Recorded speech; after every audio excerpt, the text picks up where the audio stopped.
Directorate. It's a privilege to introduce the man who is changing our communication across the country. Very affable, very eloquent, very intelligent man, Mr. Richard Ayaba, our National Communication Director. He will be addressing you this afternoon. Director, welcome. Thank you very much, Dr. Sedu Kokro and the Deputy Directors of Communication. Let me apologize to you for the slight delay in our program. It was due to factors beyond our control, but I hope we'll finish here quickly so you can get about your day. Thank you again for coming. Today's meeting marks the first in a series of bi-weekly press updates the Communication Directorate has planned to give this year, 2023. The press update will provide us the opportunity to address Guardians directly with issues that have taken space in the media over the period. So we look forward to welcoming you here every fortnight to our party headquarters. Today's briefing will focus on 4 items. 1, the NDC promise of electoral violence. 2, the Auditor General's report, the COVID-19 expenditure, the Gold for Oil program, and the domestic debt exchange program. I begin with the rather disturbing promise of the NDC to rig violence in 2024. Friends from the media, there is a video circulating on social media in which the Swami Youth Organizer of the NDC boldly outdoors the NDC's violent plot to engage the 2024 general elections. And if the video is available, I think they can key it for us to watch. Because especially maybe NDC no experience of many politics and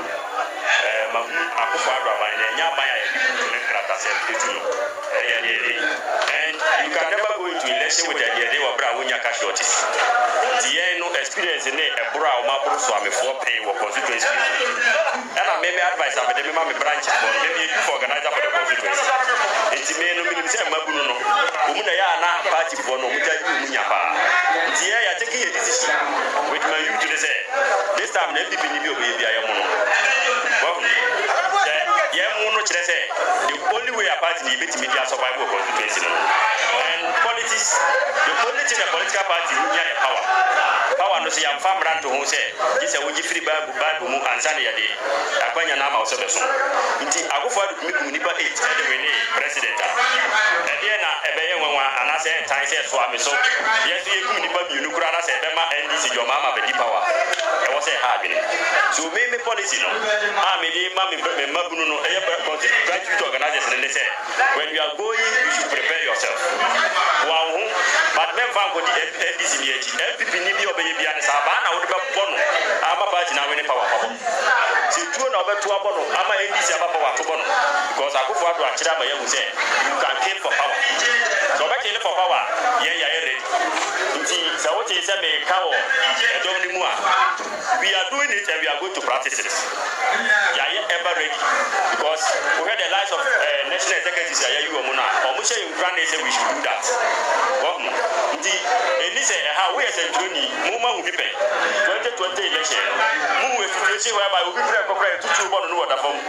Nti say me nam hai mamwa me hona say NPP ni bi asemi na busia kokra we fino no be bo bi kumi awaye me papa.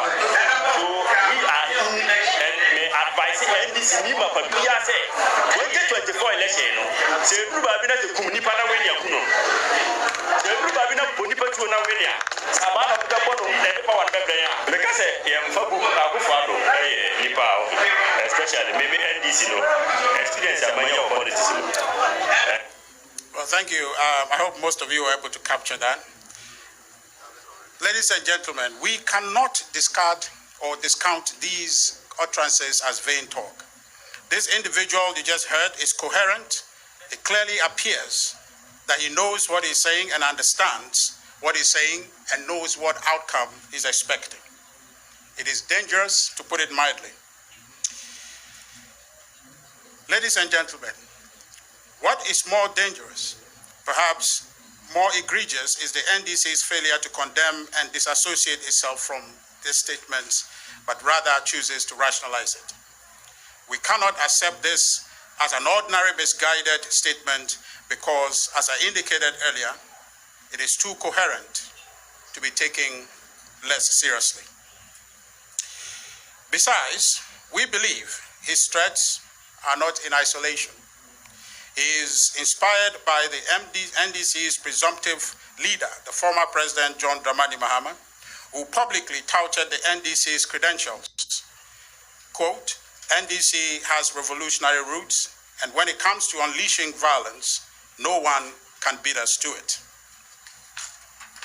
Indeed, former President John Dramani Mahama and the NDC demonstrated this through their actions after the loss of the 2020 presidential elections.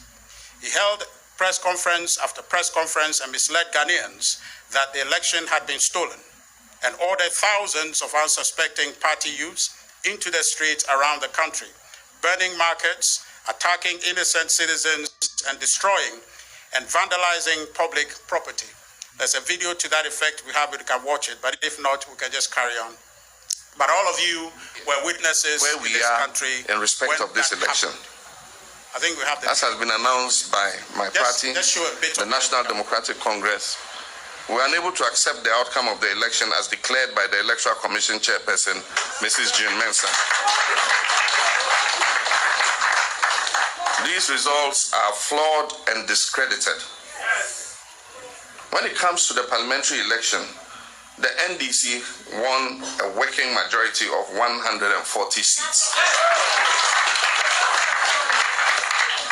What has happened since the election has been a deliberate attempt targeting 5 constituencies of the 140 to steal and thus subvert the people's verdict.